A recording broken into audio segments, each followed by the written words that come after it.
Shalom, kita bertemu lagi di dalam program Inspirasi Belia pada minggu ini. Topik ke-9 yang bersama dengan saya adalah para belia daripada Gereja Simbo, di mana pada minggu ini sangat special, sangat istimewa para belia Simbo bersama dengan saya di studio, di mana mereka menggunakan pakaian tradisional sempena perayaan Hari Gawai. Jadi saya akan membiarkan mereka memperkenalkan diri mereka dahulu. Di sebelah kanan saya. Selamat Gawai kepada semua. Saya Felicia dari Simbo Church.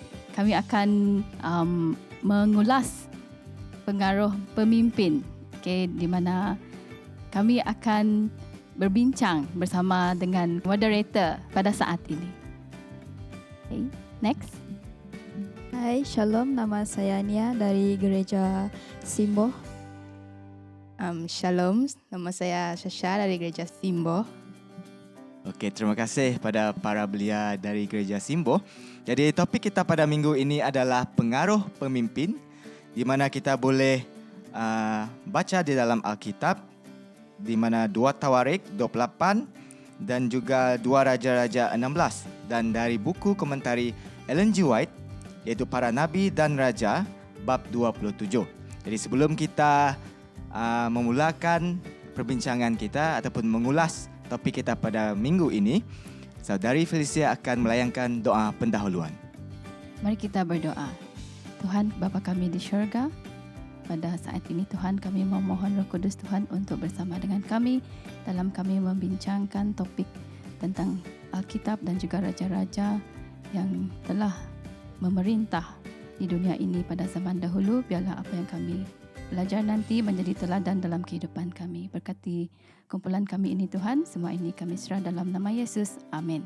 Amin. Terima kasih di atas doa pendahuluan itu tadi. Jadi sekarang kita akan pergi kepada pendahuluan, di mana flashlight dan ayat kunci akan dibacakan oleh Saudari Felicia. Mari kita sama-sama membuka ataupun membaca flashlight. Sesungguhnya ini adalah suatu masa kebinasaan besar bagi bangsa pilihan itu. Hanya dalam beberapa tahun yang singkat, maka 10 suku bangsa Israel sudah harus terserak di antara bangsa-bangsa kafir, dan dalam kerajaan Yehuda juga tampaknya sudah gelap. Kekuatan-kekuatan untuk kebaikan dengan cepat jadi berkurang, sedangkan kekuatan-kekuatan untuk kejahatan semakin bertambah-tambah. Nabi Mika yang melihat dalam keadaan yang sedang berlangsung terpaksa berseru, "Orang saleh sudah hilang dari negeri ini dan tiada lagi orang jujur di antara manusia. Orang yang terbaik di antara mereka adalah seperti tumbuhan duri, yang paling jujur di antara mereka seperti pagar duri." Mika 7 ayat 2 dan 4. Seandainya Tuhan semesta alam tidak meninggalkan pada kita sedikit orang yang terlepas, kata Yesaya memaklumkan, kita sudah menjadi seperti Sodom dan Gomora. Kita boleh tengok dalam Yesaya 1 ayat 9. Ayat kunci kita pada hari ini boleh didapati dari buku 2 Tawarik 28 ayat 1. Ahaz berumur 20 tahun pada waktu ia menjadi raja, dan 16 tahun lamanya ia memerintah di Yerusalem. Ia tidak melakukan apa yang benar di mata Tuhan seperti Daud bapa leluhurnya. Terdapat 3 objektif pelajaran yang akan kita belajar daripada cerita Raja Ahaz. Yang pertama, kita akan faham bahawa ketaatan kepada Tuhan adalah perbuatan beribadat dan sebaik-baiknya dilakukan walaupun kita dalam keadaan bimbang atau takut. Yang kedua, kita harus menyahut panggilan Tuhan untuk tidak meletakkan Tuhan lain di hadapannya. Dan yang ketiga, kita harus meminta Tuhan untuk menunjukkan kepada kita apa yang perlu dibuangkan dalam hidup kita untuk memberi ruang kepada Tuhan. Terima kasih kepada Saudari Felicia yang telah memberikan pendahuluan di mana flashlight dan ayat kunci, dan beliau memberikan apakah objektif pelajaran kita pada minggu ini daripada topik pengaruh pemimpin ini tadi. Jadi kita akan pergi kepada inti cerita, di mana inti cerita ini akan diringkaskan oleh Saudari Sasha daripada pelajaran kita pada minggu ini. Jadi Saudari Sasha mungkin boleh berikan ringkasan yang boleh kita dapati daripada pelajaran ini. Okey, cerita ini dapat dibahagikan kepada dua bahagian, iaitu yang pertama, kemasukan baru penyembahan berhala. Yang kedua, Ahaz mencemarkan Kaabah. Mari kita merungkai bahagian yang pertama, iaitu kemasukan baru penyembahan berhala. Ahaz berumur 20 tahun ketika ia menggantikan Yotam, ayahnya, menaiki takhta Yudea. Dia adalah seorang raja yang lemah dan menyembah berhala. Dia bahkan membuat anaknya berjalan melalui api Moloch mengikuti adat keji orang Phoenicia. Seorang anak lelakinya, Hizkia, yang akan menjadi raja selepas Ahaz telah diselamatkan daripada api berhala oleh ibunya. Tidak lama kemudian, masalah besar dan kemalangan menimpa negeri dan raja. Orang Edom memberontak dan bahkan berjaya menyerang Yehuda, membawa banyak tawanan. Kemudian, orang Filistin juga menceroboh beberapa daerah di sebelah barat negeri itu yang mereka tambahkan ke wilayah mereka sendiri. Akhirnya, Rezin, Raja Syria yang telah bergabung dengan Pekah, Raja Israel, semasa Yotam masih hidup, pergi menyerang Yudea bersama-sama rakannya. Ahaz mengalami kekalahan teruk di tangan Pekah. Ramai orang Yudea terbunuh dan banyak tawanan dibawa ke Samaria. Nabi Obed pergi menemui tentera Pekah yang menang dan berkata, "Kerana Tuhan murka kepada Yehuda, Dia menyerahkan dia ke dalam tanganmu. Kamu telah membunuh banyak orang dalam kemarahan yang kejam. Selebihnya, kamu mahu memaksa mereka untuk berkhidmat sebagai hambamu, laki-laki dan hambamu perempuan. Demikianlah kamu membawa kesalahan ke atas dirimu sendiri. Maka sekarang, dengarkanlah kataku ini. Kembalikanlah orang-orang yang kau tawan dari saudara-saudaramu itu, kerana murka Allah menyala-nyala terhadap kamu." Beberapa pemimpin Israel menyokong permohonan Nabi ini dan para tawanan dibebaskan. Mereka diberi makan dan berpakaian dan dibawa pulang ke keluarga mereka di Yudea. Rezin juga datang dengan membawa barang rampasan.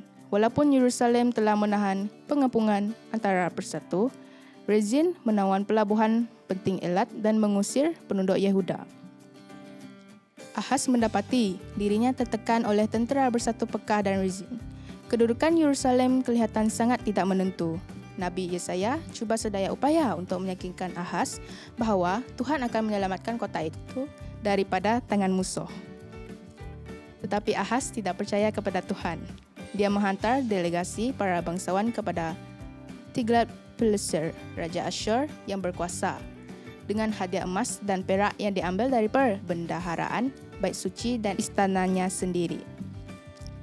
Ahaz mengarahkan utusannya untuk menyerahkan hadiah-hadiah ini kepada Raja Asyur dengan kata-kata berikut, "Aku adalah hamba dan anakmu. Selamatkan aku daripada tangan raja-raja Aram dan Israel yang telah pergi berperang melawan aku." Tiglath-Pileser terlalu gembira untuk mengambil peluang ini untuk menundukkan kedua-dua negeri ini dan mendapatkan saluran keluar ke laut. Ia bergerak ke Damsyik dan dengan itu memaksa Rezin dari Syria untuk meninggalkan pengepungan Yerusalem.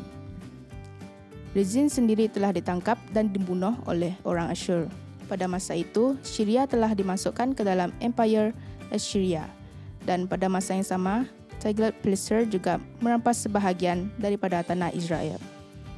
Seterusnya, kita akan merungkai bahagian yang kedua, iaitu Ahaz mencemarkan Kaabah.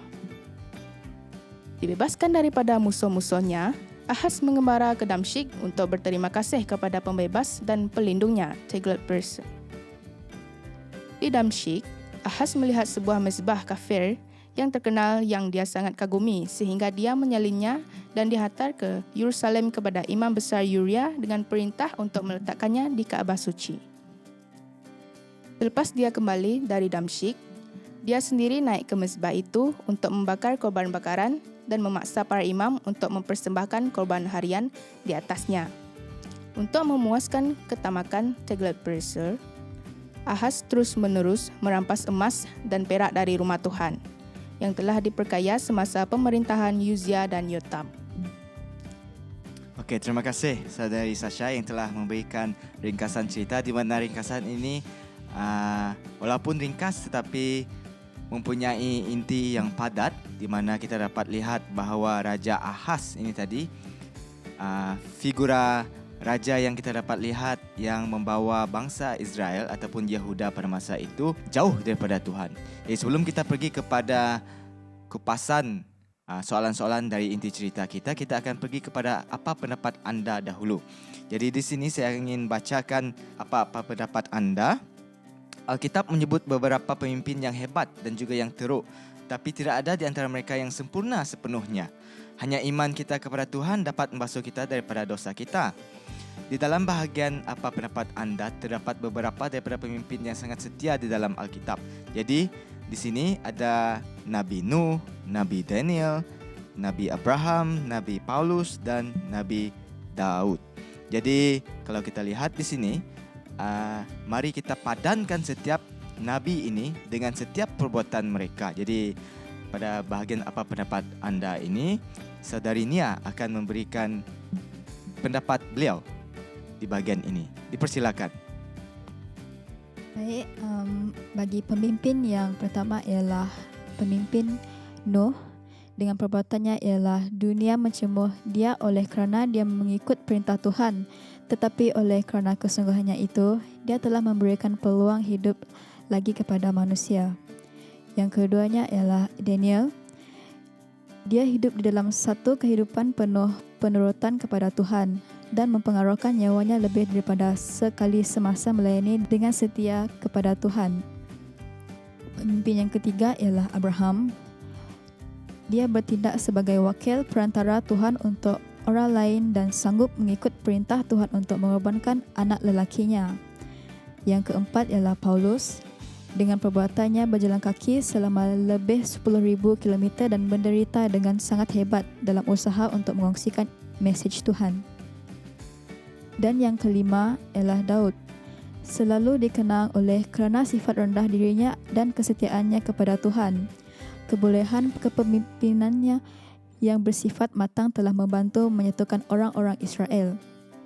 Okey, terima kasih Saudari Nia yang telah memperkongsikan pendapat beliau, di mana daripada apa pendapat anda ini kita boleh tahu figure-figure di dalam Alkitab yang menurut perintah Tuhan dan juga melaksanakan perintah Tuhan, di mana adalah bertentangan dengan inti cerita kita mengenai Raja Ahaz yang membuatkan bangsa Yehuda ataupun bangsa Israel ini memberontak ataupun jauh daripada Tuhan. Jadi saya ingin bacakan tahukah anda di sini, tahukah anda bahawa terdapat beberapa umat Tuhan yang telah mempersembahkan anak-anak mereka sebagai korban manusia kepada dewa Molok, dewa orang Amon. Amalan ini dijalankan di sebuah tempat yang dipanggil sebagai Topeth ataupun Mesbah di lembah Ben Hinnom. Dan Nabi Mika memberitahu kita sebab mereka melakukannya. Berkenankah Tuhan kepada ribuan domba jantan, kepada puluhan ribu curahan minyak? Akan kupersembahkankah anak sulungku kerana pelanggaranku dan buah kandunganku kerana dosaku sendiri? Mika 6 ayat 7. Mereka menyangka amalan ini akan disukai Tuhan. Jadi topik kita pada minggu ini adalah berkenaan dengan pemberontakan ataupun penyelewengan yang berlaku di dalam kerajaan Israel ataupun kerajaan Yehuda pada masa dahulu. Jadi sekarang kita pergi kepada soalan daripada inti cerita, di mana Saudari Felicia akan memberikan pendapat beliau di dalam soalan yang pertama ini. Apakah pelajaran kerohanian yang kita dapat daripada petikan Alkitab ini? Terima kasih Saudara Gabriel untuk soalan itu.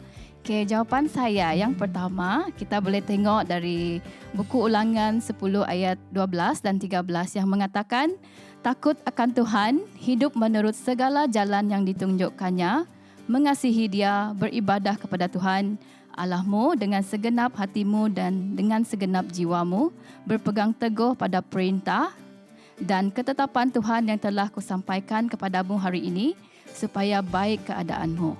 Dan yang kedua, kekayaan dan kelimpahan adalah janji-janji yang diberikan kepada mereka yang memerhatikan peluang untuk membawa kegembiraan dan berkat ke dalam kehidupan orang lain. Dan yang ketiga, kita harus sentiasa bersandar kepada Tuhan yang boleh kita dapat dari buku Amsal 3 ayat 5 dan 6. Raja Ahaz telah memilih untuk bersandar kepada kekuatan daging ataupun kepada kekuatan manusia. Dia telah meminta pertolongan daripada orang kafir. Okay, terima kasih Saudari Felicia di atas pendapat beliau tadi. Jadi di mana saya dapat lihat di sana, kalau kita bersandarkan kepada daging ataupun duniawi ini, harapan itu adalah bukan harapan yang kekal, kan? Ya, jadi jikalaulah Raja Ahaz ini dia bersandarkan kepada Tuhan, saya rasa memang bangsa Yehuda pada masa itu ataupun kerajaan Israel pada masa itu akan mendapat berkat dan penyelamatan daripada Tuhan. Yang penting adalah kita percaya kepada Tuhan dan setia kepada Dia. Jadi terima kasih Saudari Felicia sekali lagi, dan kita pergi kepada soalan yang kedua. Saudari Sasha yang akan memberikan pendapat beliau. Di manakah anda melihat peranan Tuhan dalam cerita ini? Okey, terima kasih kepada Saudari Gabriel. Dalam cerita ini, kita dapat melihat peranan Tuhan apabila Dia menghalau bangsa-bangsa yang menyembah berhala dari depan orang Israel. Yang kedua, Tuhan memberi peluang kepada Ahaz untuk bertaubat dan tidak melakukan pelanggaran lagi. Okey, terima kasih Saudari Sasha. Dan seterusnya, soalan yang ketiga, di mana ini adalah soalan yang terakhir. Adakah anda melihat campur tangan Tuhan di dalam kehidupan Ahaz ataupun di dalam keadaan yang dialami olehnya? Saudari Nia. Baiklah, terima kasih, dan jawapannya adalah ya. Tuhan sentiasa campur tangan di dalam kehidupan Ahaz. Walau bagaimanapun, Ahaz tetap menolak pertolongan Tuhan. Bagaimana pula Tuhan campur tangan? Melalui Nabi Yesaya, Nabi Maikah, Nabi Oded dan Nabi Amos, Nabi-Nabi ini telah menyampaikan pesanan daripada Tuhan kepada Ahaz. Namun Ahaz tidak mahu mendengar mereka, malah mencari pertolongan daripada Baal. Okey, terima kasih Saudari Nia. Tadi saya nampak dalam kehidupan Raja Ahaz ini ada beberapa Nabi yang Tuhan hantarkan. Jadi mungkin dalam kehidupan kita sekarang lah, saya rasa dalam pergelutan dalam kehidupan kita, saya rasa Tuhan banyak memberikan jalan keluar kepada kita. Mungkin melalui rakan kita ataupun keluarga kita. Tapi adakah kita dapat melihat pertolongan ataupun jalan keluar daripada Tuhan itu yang menjadi persoalan yang besar, kan? Seperti Raja Ahaz ini tadi. Kalau kita lihat, dia nampak setiap bimbingan Tuhan itu, tetapi dia menolak. Dia ingin membuat ataupun melaksanakan berdasarkan kehendak dia sendiri, bukan berdasarkan kehendak Tuhan.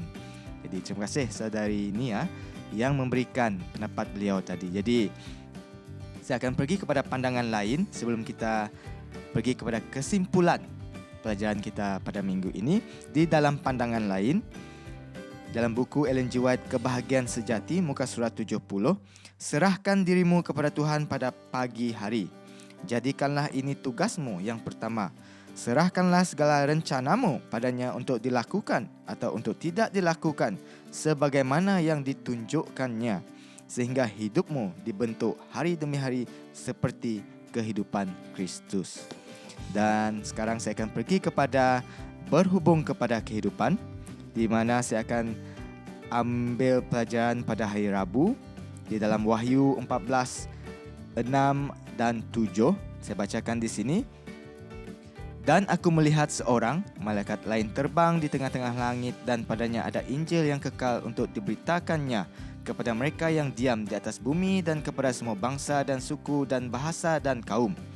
Dan ia berseru dengan suara nyaring, takutlah akan Allah dan muliakanlah Dia, kerana telah tiba saat penghakimannya, dan sembahlah Dia yang telah menjadikan langit dan bumi dan laut dan semua mata air. Jadi pelajaran pada hari Rabu ini yang berhubung kepada kehidupan kita. Baca dan fikirkan ayat tadi dan beberapa ayat di bahagian penekanan pada minggu ini.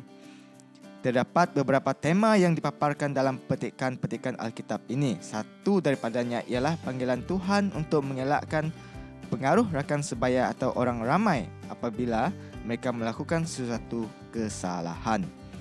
Yang lain boleh didapati di ayat bacaan pada hari ini. Dan saya ingin tanya pendapat Saudari Felicia. Apakah melalui ayat-ayat penekanan kita, apakah dasar kepada peperangan terakhir dunia ini?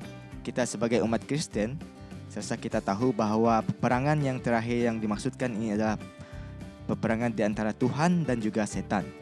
The Great Controversy itu tadi. Jadi, adakah kita akan berbakti, kita akan menyembah Tuhan yang benar, ataupun kita akan menyembah setan, di mana yang akan menyebabkan kita terus melakukan kesalahan ataupun berdosa dan tidak layak di hadapan Tuhan. Mungkin saudari Felicia boleh pilih salah satu ayat penekanan yang boleh menjadi salah satu tema ataupun dasar kepada peperangan ini. Terima kasih saudara Gabriel sekali lagi. Pada pendapat saya, ataupun untuk pengetahuan umum, pemberontakan ini adalah perang dasar kepada peperangan terakhir dunia ini. Pemberontakan siapa? Kita manusia. Jadi ayat penekanan yang sangat menyentuh, dan ataupun sangat berkaitan dengan topik kita pada hari ini ialah dari buku Imamat 26 ayat 1 yang mengatakan, janganlah kamu membuat berhala bagimu dan patung atau tugu berhala janganlah kamu dirikan bagimu. Juga batu berukir janganlah kamu tempatkan di negerimu untuk sujud menyembah kepadanya, sebab akulah Tuhan, Tuhanmu. Ini yang Tuhan katakan kepada kita. Apa-apapun berhala yang menjauhkan kita daripada Tuhan, baik kita buangkan dari sekarang sebelum hari penghakiman itu tiba. Sekian saja dari saya. Okey, terima kasih saudari Felicia.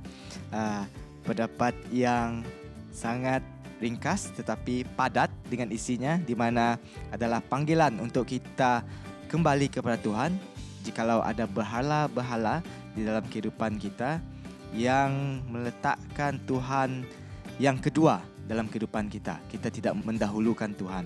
Sebab kita tahu kalau kita menduakan Tuhan, itulah yang menghilangkan fokus kita, melarikan fokus kita kepada harta kita dan jauh daripada Tuhan. Jadi sekarang kita akan pergi kepada kesimpulan, di mana sekali lagi saudari Felicia yang akan memberikan kesimpulan topik kita pada minggu ini. Ketakutan Raja Ahaz telah menyebabkan keadaan yang mengerikan ke dalam negerinya, iaitu negeri Yehuda. Kita dapat dua pelajaran yang kita dapat pelajari daripada perbuatan Raja Ahaz. Yang pertama ialah apabila terbeban dengan bebanan, kita harus menyerahkan beban itu kepada Tuhan dan memohon petunjuknya. Ini dapat kita tengok ataupun kita dapat baca dari buku Matius 11 ayat 28. Yang kedua ialah pengaruh ataupun jawatan kita yang kita pikul, yang kita pegang, itu adalah anugerah daripada Tuhan yang mempunyai kesan yang kuat untuk kebaikan atau kejahatan kepada mereka yang mengikuti kita. Jadi sebagai pemimpin, kita harus menjadi suri teladan kepada dunia di mana kita mengamalkan sifat-sifat Kristus. Selain itu, kita juga harus mengamalkan penyembahan kepada Tuhan dengan segenap hati. Kita harus membuang semua Baal daripada kehidupan kita. Baal yang kita ada pada zaman moden sekarang ialah pekerjaan, wang, kereta, boyfriend ataupun girlfriend dan lain-lain yang membawa kita jauh daripada Tuhan. Sekian saja untuk kesimpulan. Saya serahkan balik kepada moderator kita. Okey, terima kasih saudari Felicia yang telah menyimpulkan topik kita pada minggu ini, di mana topik kita adalah berkenaan dengan pengaruh pemimpin ini yang memang memberikan kesan di dalam kehidupan kita. Kalau kita mengikuti pemimpin yang salah tadi, akibatnya salahlah. Kita akan jatuh. Jadi terima kasih, dan itulah tadi perbincangan dan juga ulasan topik kita pada minggu ini, dan saya akan pimpin kita semua untuk doa penutup kita. Mari kita berdoa. Tuhan Bapa di syurga, terima kasih Tuhan, pada saat ini kami telah mempelajari firman Engkau Tuhan, di mana kalau kami mengikuti pengaruh pemimpin yang salah, kami akan jauh daripada Tuhan. Dan biarlah Tuhan memimpin kami di dalam kehidupan kami dan juga para penonton kami Tuhan, supaya mereka mengetahui bahawa Tuhanlah, Tuhan Yesuslah yang patut disembah, dan juga harus diikuti, dan biarlah Tuhan Yesus dan Roh Suci bersama dan memimpin semua kami dan dapat memberikan jalan kebenaran dan memberikan kehidupan kami yang terus setia kepada Tuhan. Dan pada saat ini Tuhan, kami serahkan di dalam nama Yesus yang menjadi juru selamat kami. Amin. Baiklah, itulah tadi perbincangan kita pada minggu ini untuk topik ke-9 kita, pengaruh pemimpin.